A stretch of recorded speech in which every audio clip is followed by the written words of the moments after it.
Citizen news channel में आपका स्वागत है। और आज जो हमारे बीच शख्सियत मौजूद हैं वो किसी ताल्लुक की मोहताज नहीं है और सोशल मीडिया हो या कोई प्लेटफॉर्म हो, सभी पर आप सभी सामाजिक विषयों राजनीतिक विषयों के जानकार हैं। आप आज हमारे बीच है सामाजिक विषयों के जानकार गुड्डू साहब और साथ ही साथ सिटीजन न्यूज चैनल के प्रधान संपादक जनाब परवेज अहमद खान साहब, जो कि राजनीतिक और सामाजिक विषयों के जानकार हैं। सर, मैं सबसे पहले तो गुरु जी आपसे एक बात जानना चाहूँगा कि जो देखा जा रहा है कि आस्था पर चोट हो रही है, कहीं ना कहीं आस्था पर चोट हो रही है और क्योंकि मजहब या धर्म ये एक होने का रास्ता है और कहीं ना कहीं आज उस आस्था पर ही चोट हो रही है, तो क्या बनेगा? ये आस्था और उस पर चोट होने का मतलब यही है कि जानकारी नहीं है लोगों को, अपने मजहब की जानकारी नहीं है। वो सिर्फ चिल्ला के दूसरे को ये दिखाना चाहते हैं कि हमारा मजहब जो है ज्यादा अच्छा है या ज्यादा खराब। जितना ज्यादा चिल्ला लेंगे उसी तरह से ज्यादा मजहब अच्छा हो जाएगा। ये नहीं बताते कि हाँ मजहब में है क्या बताता है मजहब। नहीं, जहाँ तक सुना है मैंने बड़े बुजुर्गों से कि मजहब नहीं सिखाता आपस में वैर रखना, हिंदी है हम वतन है हिंदुस्तान का। तो मैंने अपने बुजुर्गों को सुना है, तुम्हारी पीढ़ियों ने हमें बताया है, लम्हों ने खता की है और सदियों ने सजा पाई है। तो खता तो लम्हों से हुई थी और सदियों से आज हम उस सजा को झेल रहे। मैं वही तो कहना चाह रहा हूँ कि ये नाजानकारी की वजह से ये जो कुरान शरीफ जो पढ़ा जाता है अरबी में, जब तक के आप इसको पढ़ेंगे नहीं, जब तक कि आपको मालूमात नहीं होगी, और जब मालूमात नहीं होगी अधूरी मालूमात में अधूरी बात करेंगे आप, तो उसको सही से जानिए। और आजकल को चलन बन गया है कि दूसरे को मजहब पे कीचड़ उछाल देंगे और मालूमात कुछ है नहीं, खामा बैठ जाते हैं, सिवाय इसके राजनीतिक रंग में रंग जाए और दो चार मुसलमानों को गालियां दे दें, बुरा भला कह दें और एक अच्छी गवर्नमेंट में पकड़ बना के और कुछ पैसे जिंदगी के लिए कमा ले, जो उनका मकसद पूरा हो जाता है। सबसे अच्छा आजकल थोड़ा सा मजहब पे आ जाओ। एक खास सवाल ये है कि लोग ये कहते हैं कि हम हिंदुस्तान से मुसलमानों को निकाल देंगे, हम हिंदुस्तान में उनकी नस्लों को निस्तर नाबूद कर देंगे। ऐसे कुछ मैंने महानुभावों को देखा, मैं नाम नहीं लेना चाहूंगा। क्या ऐसे लोग क्या कहना चाहिए? वो नादान है, उन्हें कुछ मालूमात है नहीं, वो ऐसे चिल्लाते हैं। पूरी दुनिया जब से बनी है ऐसे होता रहा है जी, ऐसे चिल्लाते रहे और खत्म हो गए जी। और सारे लोग यहाँ हैं, हिंदू मुसलमान सिख ईसाई सभी यहाँ पर खा रहे पी रहे जिंदा है।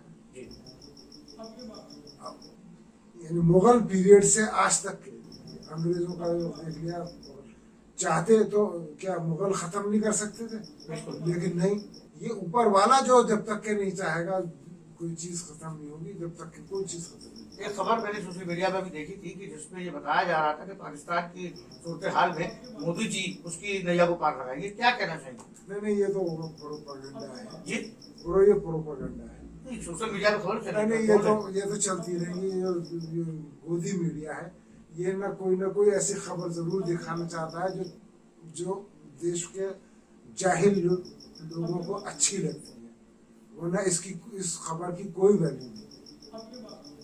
अभी मैं गलत नहीं तो दिल्ली में काफी हाई तौबा मची हुई है, हरियाणा में, पंजाब में, तो क्या इस नजरिए से देख रहे हैं? हाई तौबा तो मस्ती रहेगी, उसका कोई किसी का असर नहीं। मैं सवाल पूछना चाह रहा था सर कि जिस तरीके से ये कहा जा रहा है कि मोदी जी पाकिस्तान की नैया को पार लगाएंगे, नहीं मोदी जी क्या हमारे देश में हमारे प्रधानमंत्री को इस लफड़े में पड़ने की जरूरत है जी। वो खुद ही लड़ रहे हैं, खुद ही लड़ के बर्बाद हो रहे हैं आज तक के। उसके साथ घुसने से सिवाय इसके अपने को नुकसान हो, इससे बेहतर है उन्हें करने दीजिए। हमें तो ये देखना है कि हमारी सरहद कि जो क्रॉस करेगा उसका टांग कैसे काटनी है जी, मिनट से पहले, बस वो सोचना। ये बहुत खास सवाल करना चाहूंगा कि अभी बॉलीवुड हस्तियों को निशाना बनाया गया, हर एक आपकी जानकारी में होगा। फिल्म शाहरुख खान की जो आई थी पठान, उसको लेकर बड़ा पूरे देश में हाय हल्ला मचा, बवाल मचा कि इस फिल्म का विरोध या प्रमोशन पे तोड़फोड़ की गई मुंबई में, जयपुर में भी ये हुआ।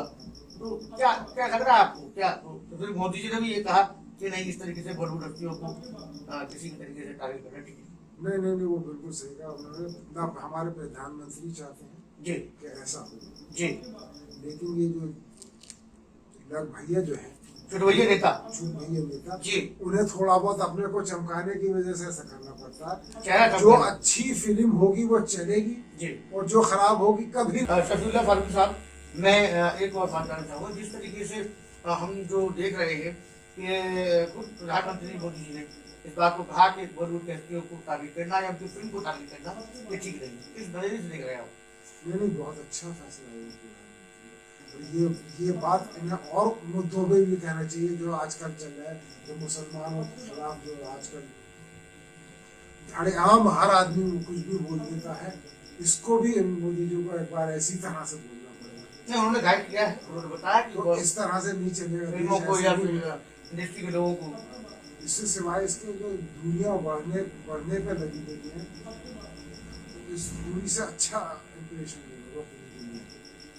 तो मैं तो ये कहूँगा कि जो अच्छी फिल्म है वो चलनी है, और जो खराब फिल्म है वो कभी नहीं चलेगी। उसका नतीजा आज पठान को भी देख लिया, और आने वाले अक्षय कुमार की फिल्म जो उसका भी हाल क्या हुआ है, बुरी फिल्म नहीं चलेगी, अच्छी। और सवाल करना चाहूँगा, गदर एक फिल्म आती है, पहले आई थी गदर एक प्रेम कथा, और अब फिर दोबारा गदर फिल्म बनाई जा रही है, अनिल शर्मा जी के द्वारा ही बनाई जा रही है। पहले कभी शर्मा ने बनाई थी नहीं, और उसका अच्छा थीम और अच्छे वो हुआ तो जरूर चलेगी, वरना कोई। एक सवाल मैं आपसे कर रहा हूँ, आज के आजकल हमारा गंगा जमुना का तहजीब है, यहाँ हिंदू मुस्लिम सिख ईसाई सब समारोह में एक साथ एक होते हैं। अभी नुमाइश इसकी जमानत है, इस बात की जमानत है कि उर्दू पत्रकार सम्मेलन में सरस्वती के चित्र पर माल्यार्पण किया गया और ताजपोशी भी की गई, और आप लोगों ने देखा भी। तो यहाँ सभी एक दूसरे के साथ रहते हैं। अलीगढ़ का जो मसलाएं आते हैं वो ये इस तरीके की छुटपुट बातें तो सभी जगह हो जाती है, जहाँ चार वर्कर होते हैं तो वहाँ आवाज तो आई जाती है, ऐसा कुछ नहीं। लेकिन गंगा जमुना तहजीब पर आप क्या कहना चाहेंगे? नहीं, बरकरार रहनी चाहिए। और इस बार नुमाइश जब से अलीगढ़ में हमने उस संभाला है, ये नुमाइश का पीरियड अच्छा रहता है और इससे अच्छा लगता है देखना। लेकिन इस बार नुमाइश में जो थी बड़ी गंदगी और वो नजर आई जी, जो अच्छी नहीं थी, सेहत के लिए भी अच्छी नहीं थी, और मौसम भी बड़े पॉल्यूशन और ये वो गंदगी, हर जगह गंदगी नजर आई, खाना पीना उल्टा सीधा, और ये सब गुणवत्ता ठीक नहीं थी, गुणवत्ता बिल्कुल नहीं थी, जीरो हाइजेनिक।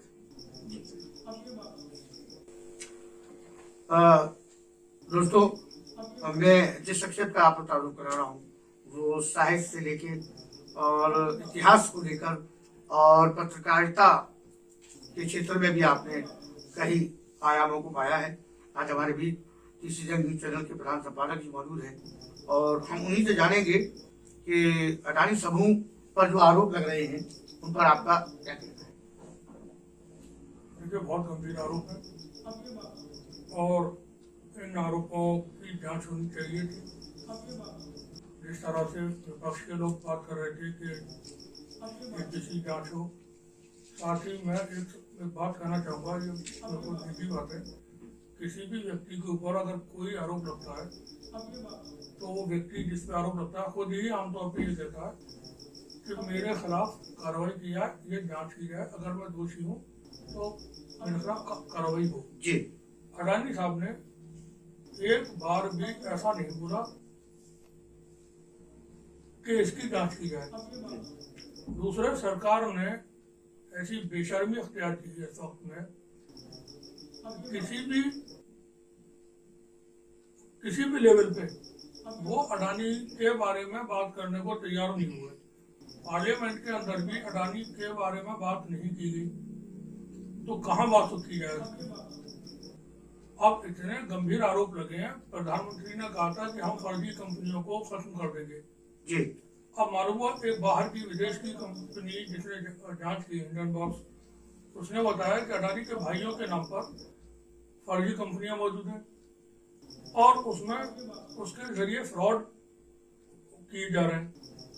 अब बात यह है कि ऐसी क्या बात है कि उसकी जांच कराने के लिए सरकार तैयार नहीं हो रही है, जबकि भारत सरकार या प्रधानमंत्री मोदी साहब कहते थे न खाऊंगा न खाने दूंगा। तो यहाँ तो सब कुछ उसके उलट है। जी अगर आपका भ्रष्टाचार से लड़ने की बात थी, आप चाहते थे कि भ्रष्टाचार से लड़े, यहाँ पे पारदर्शिता के साथ आप जांच करवा देते। अब एक चीज और है कि जैसे सुप्रीम कोर्ट ने ये देखा, कुछ होता रहा इसलिए शक पैदा हो जाते हैं। सुप्रीम कोर्ट ने बहुत सख्त उसमें रवैया तैयार किया और जांच कमेटी बनाने के लिए उन्होंने आदेश दिया और वो अब 2 महीने का टाइम दिया सेबी को। तो मेरा अपना मानना यह है कि सेबी को इतना लंबा टाइम नहीं देना चाहिए था। ये तो तत्काल जांच होनी चाहिए। दूसरे, अडानी ने अब बोला है कि अब दूध का दूध पानी का पानी हो जाएगा, यानी उन्होंने सुप्रीम कोर्ट से जो जांच हुई के आदेश हुए तो गौतम अडानी ने उसका वेलकम किया है। तो देखा, क्योंकि ऐसा पूर्व में होता रहा है कि कोई राज्यसभा में पहुंचा और कोई गवर्नर बना है, तो कहीं ऐसा तो नहीं किसी के लिए कोई कुर्सी और तय कर दी गई हो। अडानी उसका वेलकम करें तो अडानी को कहना चाहिए था कि ठीक है साहब, जेपीसी जांच करवाइए प्रधानमंत्री जी। मेरा फोकस, मैं जो बात कहना चाहता हूँ वो, या हम जो बात कह रहे हैं वो ये है कि जब तक उसकी जांच एक अच्छी मशीनरी के जरिए, एक बड़ी बॉडी के जरिए नहीं की जाएगी, अगर जेपीसी जांच होती है तो वहां वित्तीय मामलों के बहुत सारे जो एक्सपर्ट्स हैं मौजूद होंगे। अब विदेशों से जो शेल कंपनियों के जरिए भारत में पैसा भेजा गया है, अडानी, गौतम अडानी के भाई हैं वो बड़े, विनोद अडानी, एक छोटे भाई हैं राजेश अडानी, उनके रिश्तेदार भगोड़े पैलेस में मौजूद हैं। जो राजेश अडानी के समझिए या सुसारे कोई है, वो यहाँ से भगोड़े हैं। पहले से ऐसा कुछ होता रहा है। अब अच्छा, अडानी को बचाने की भी कोशिश हो रही है, शेयर बाजार में बचाने की कोशिश हो रही है। जो उनके शेयर 1 महीने से गिर रहे थे, रेड सर्कल लग रहे थे, वो अब गेन में है पिछले कुछ वक्त से। एनवायरमेंट कुछ इस तरह का तैयार किया जा रहा है ऊपर से, ठीक है। अडानी को हमें बचाना है, तो अडानी को शेयर बाजार में ही बचाना है और अडानी को जांच में ही बचाना है। अब कहाँ की जांच में बचाना है ये आप देखते रहिए, नतीजे आ जाएंगे सामने। क्या मैं ये समझ लूं कि सैया भाई कोतवाल के अब तक आएगा? वो तो हमेशा तो होता है ऐसा, जब नाइंसाफी होती है कानून के लेवल पे, ठीक है, तो वहाँ की व्यवस्था बदहाल हो जाती है, बुरी हो जाती है। कहीं की भी, किसी भी देश का, समाज का कोई भी अगर माहौल अच्छा रहता है या अमन कायम रहता है या ईमानदारी बरकरार रहती है तो वो रहती है कानून से। तो कहीं ना कहीं आप पारदर्शिता चाहते हैं, इसकी भी पारदर्शिता की जांच होनी चाहिए और लोगों तक इसकी जानकारी भेजी जानी चाहिए। बिल्कुल होना चाहिए, और उसमें सरकार की जिम्मेदारी बनती है। अरे अगर किसी पे आरोप लगेंगे तो उसका क्या होगा, जांच होती है, तो सरकार को खुद जांच करवाना थी उसकी। जेपीसी के लिए विपक्ष बात कर रहा था तो सरकार कहती है वेलकम, हम तैयार है। अभी अमित शाह जी ने एक बात खास कही है कि 2024 में कहीं नजर नहीं आएगी कांग्रेस और सुपड़ा साफ हो जाएगा और जी, मतलब कांग्रेस का पूरा निष्ठा नाबूद हो जाएगी कांग्रेस। मैं एक सवाल आपसे करना चाह रहा हूँ, आप राजनीतिक विषयों की जानकारी है कि राहुल जी की अभी जो कैम्ब्रिज यूनिवर्सिटी के भाषण जो हुए थे तो उसके बारे में बताएंगे। अभी जैसे अमित शाह जी ने आपने बात की, तो अमित शाह जी या मोदी साहब क्या बोलते हैं कब, कोई पता नहीं, और वो कह भी सकते हैं। इसलिए कह सकते हैं कि पिछले वक्त में जो देश की संस्थाएं हैं वो कैसे काम कर रही हैं, वो सबको मालूम है। अभी जैसे 3 राज्यों में चुनाव हुए, नागालैंड, त्रिपुरा, मेघालय। एक राज्य में चुनाव होते हैं 16 फरवरी को और दूसरे 2 राज्यों में चुनाव होते हैं 27 फरवरी को। इतना लंबा टाइम क्यों दिया गया? जी, इतने बड़े राज्य है नहीं वो, छोटे छोटे राज्य। वहां पर इतनी जनसंख्या है नहीं जो बहुत बड़ा आपको वहां पे बंदोबस्त चुनाव आयोग को करना पड़े। जी, तो 16 तारीख से 27 फरवरी तक इतना लंबा गैप क्यों रखा? तीनों राज्यों के एक दिन में हो सकते थे। तो जब चीजें अपने कंट्रोल में होती है ना किसी के भी, तो वो कोई भी दावा कर सकता है। दूसरी बात ये, जैसे राहुल गांधी को लेकर आपने बोला कि उन्होंने अभी लंदन में एक व्याख्यान दिया है वहाँ पर।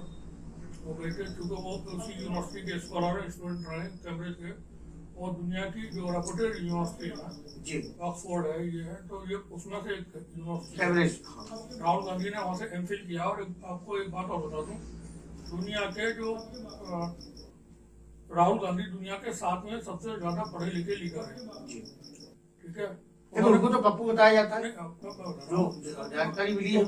वो लोग बताते हैं जिन्होंने एंटायर पॉलिटिकल साइंस में एमए किया है। अभी एंटायर पॉलिटिकल साइंस मुझे नहीं मालूम क्या सब्जेक्ट है और हिंदुस्तान की कौन सी यूनिवर्सिटी में पढ़ाया जाता है। यूजीसी के सिलेबस में किसी यूनिवर्सिटी में अगर हो तो शायद हो, हमने तो कभी सुना नहीं, देखा नहीं। ठीक है, अब जिन लोगों ने एंटायर पॉलिटिकल साइंस में एमए किया हुआ है वो राहुल गांधी को पप्पू बता दें, वो उसको कुछ और बता दें, वो कोई मसला नहीं है।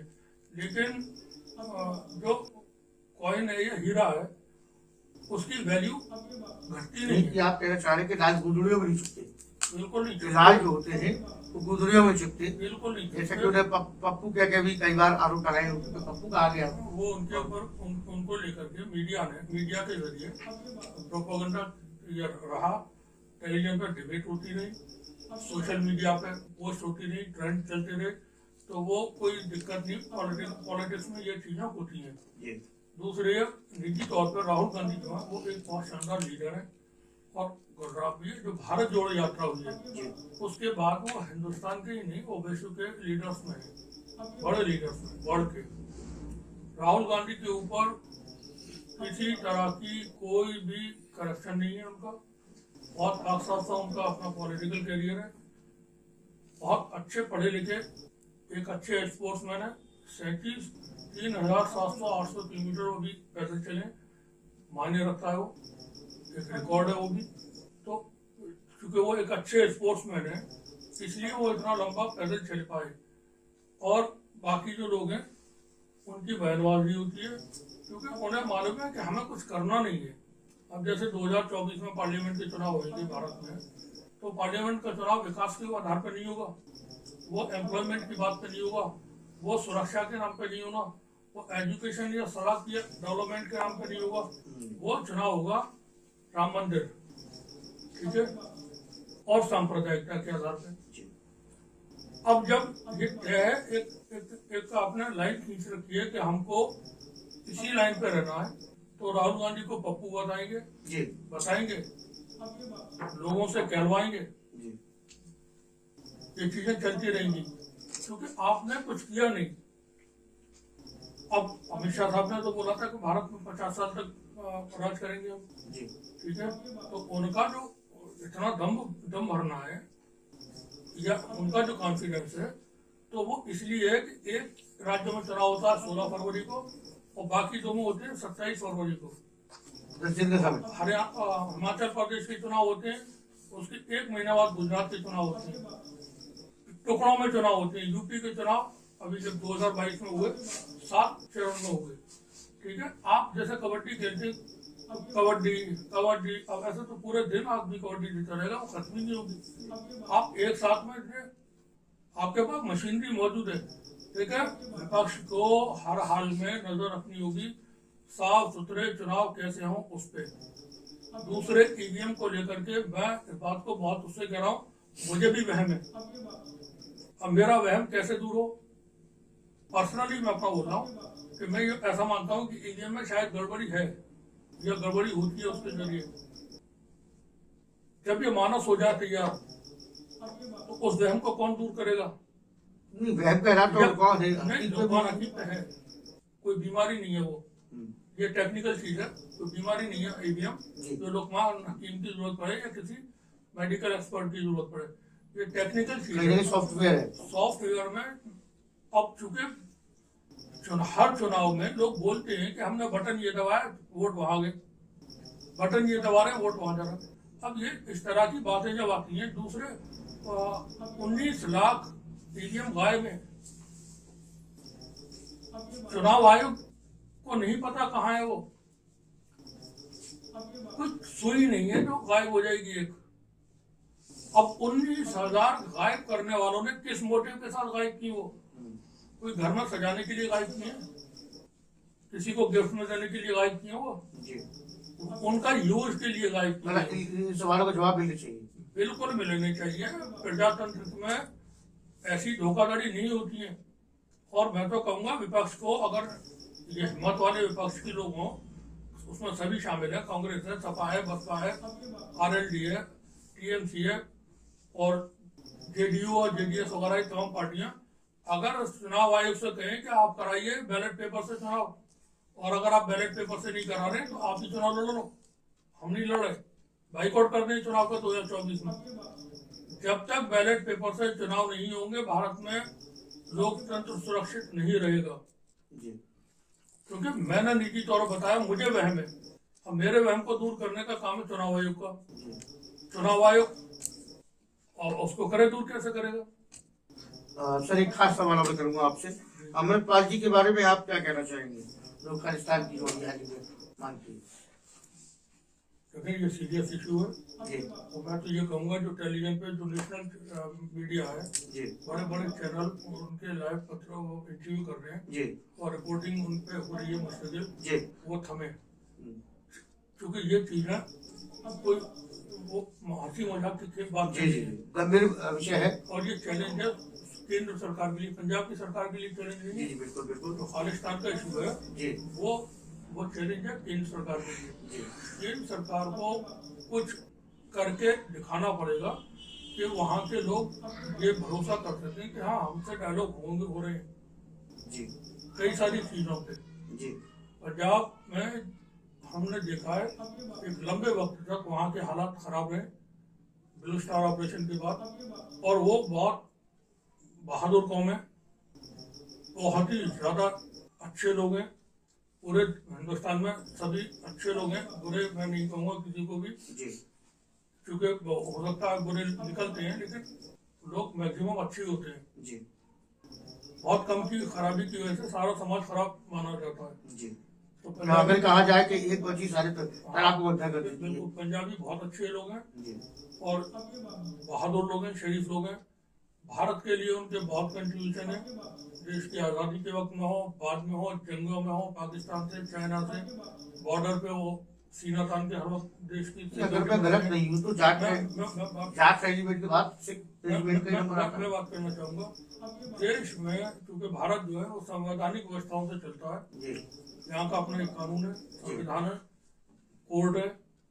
अब जो चीजें होती रही हैं एक हैंड पर, उससे दूसरे को हिम्मत मिलती है। जो हमारे एक संगठन है और वो उसके लोग और उससे जुड़े हुए संगठन जो दूसरे हैं, उनके लोग टेलीविजन पे बात करते हैं हिंदू राष्ट्र की। जी। टेलीविजन पे इनवाइट कर करके पूरे प्रोग्राम चलाए जाते हैं हिंदू राष्ट्र के लिए। जी। और वो एंकर जो है, अगर कोई वहाँ कुछ बोलता है तो उसको फटकार मारते हैं कि आप हिंदुओं से इतने क्यों है, हिंदू राष्ट्र से आपको क्या आपत्ति है? जब आप हिंदू राष्ट्र की बात करेंगे देश के अंदर, आप विभाजन की बात कर रहे हैं, जी। ठीक है, सेपरेशन की बात कर रहे हैं। जी। हिंदू राष्ट्र आप बनाएंगे, कैसे बनाएंगे? तब बनाएंगे जब जो देश के अंदर जो पार्लियामेंट फॉर्म ऑफ गवर्नमेंट है, जी। कॉन्स्टिट्यूशनल डेमोक्रेसी है, आपको इसे किल करना होगा। ठीक है, जब ये किल हो जाएगा, खत्म हो जाएगा सारा का सारा सिस्टम निजाम, तब आप हिंदू राष्ट्र बनाएंगे और अपना नया संविधान मनुस्मृति हो या कुछ और हो उसको लागू करेंगे और नई व्यवस्था लागू होगी। बहुत अमान्य है क्योंकि भारत किसी धर्म विशेष का देश नहीं है, कभी नहीं रहा। विभिन्न धर्म समुदाय को देश है। यहाँ पे दुनिया में जितने धर्म पाए जाते हैं उनका देश है, जितनी भाषाएं पाई जाती हैं उनका देश है, जितने संगीत है उनका देश है, हर कल्चर के लोग यहाँ मौजूद हैं। मतलब ये जैसे गुलदस्ता होता है ना कि एक फूल ये और एक गुलाब का, एक बेले का, एक, यहाँ पर हर चीज जो दुनिया में पाई जाती है उसको मॉडल है ये। जी तो आप इसको खत्म करेंगे जब हिंदू राष्ट्र की बातें हो रही हैं, खुलेआम हो रही हैं। जी हाँ बोलिए। और वो लोग कर रहे हैं, चीन के सपोर्टर और जिनके वर्कर सरकार के लोग रहे हैं, प्रधानमंत्री हैं, गृह मंत्री हैं और जो दूसरे उनके लोग हिंदू राष्ट्र की बात करते हैं। जी तो वहाँ अगर कोई किसी भी वर्ग से, किसी भी धर्म से कोई व्यक्ति दूसरी अपनी बात करने लग जाता है, आप कैसे उससे बात करेंगे? बिल्कुल ठीक है ना। अब यहाँ पे मसला ये है कि खालिस्तान का जो इशू है बहुत सेंसिटिव है। जी ये तो गवर्नमेंट ऑफ इंडिया को इसमें बात करना चाहिए, जो भी इस तरह की बात करने वाले उनसे। जी और एक टेलीविजन पर मैं बिल्कुल कहूँगा, टेलीविजन पर जो डिबेट हो रही है अभी, एक नेशनल चैनल ने, वो राष्ट्रवादी पत्रकार है, उसका जो हेड है और एक पूर्व हमारे मंत्री थे भारत सरकार के, जी उनके दोस्तों में से है, उसके चैनल पर उसका इंटरव्यू चला जा रहा है। तो आप मतलब कहीं ऐसा भी लग रहा है, कहीं ऐसा तो नहीं है कोई अंडरस्टैंडिंग हो हिंदू राष्ट्र वालों की और खालिस्तान वालों की? जी मतलब क्या जरूरत है आप उनके इंटरव्यू कर रहे हो? जरूरत क्या है? अरे अरे गड़े हुए मुर्दे आप उखाड़ करके क्या पाना चाहते हैं? दूसरे ये कि जिसे देखो वही अपने प्राइड में लगा हुआ, हम 5,000 साल पहले हम ऐसे थे, हम 2,000 साल पहले ऐसे थे। मतलब सब कुछ जो था पहले ही अच्छा था, आज के वक्त में सब कुछ खराब है। ये मेंटेलिटी बदली जाए, देश को नुकसान न पहुंचाए और फिर कहेंगे गवर्नमेंट जो है उसके हाथ में होता है सब कुछ, कानून व्यवस्था उसके हाथ में होती है। सरकारों ने काम नहीं किए ढंग से। पिछले 8-9 साल का वक्त तो ये बिल्कुल एक तरह से खराब बीता है। ठीक है, 2 करोड़ एम्प्लॉयमेंट की बात थी, नहीं है। हर सांसद एक गांव लेगा, आदर्श गांव बनाएगा। जी ठीक है, खत्म। इसी तरह की और योजना थी, कहीं वर्क है ही नहीं। आप इस वक्त में अनएम्प्लॉयमेंट भारत का सबसे बड़ा इशू है, रोजगार है नहीं। सारे जो PSUs हैं वो बिक रहे हैं, सब कुछ अडानी के पास जा रहे हैं, सब कुछ। तो आप एक व्यवस्था को लागू जो थी देश में उसको जारी रखते हैं और उसे अभी भी संभालें। तो अभी बहुत कुछ करने की जरूरत है, जैसा कि परवेज खान साहब ने बताया कि अभी बहुत से सुधारों की जरूरत है और ये इनके अपने निजी सवाल भी हो सकते हैं। हमारा किसी धर्म विशेष, समुदाय, समाज या संगठन को ठेस पहुंचाना नहीं है। ये सिर्फ जो सामाजिक विषय है तो उनको लोगों के बीच ले जाना है। किसी रंग न्यूज का यही अपना उद्देश्य है कि सारे विषयों को चर्चा होनी चाहिए, क्योंकि समाज से जुड़ा हुआ है, देश से जुड़ा हुआ है, और तो ऐसे विषयों पर हमेशा चर्चा होती रहनी चाहिए।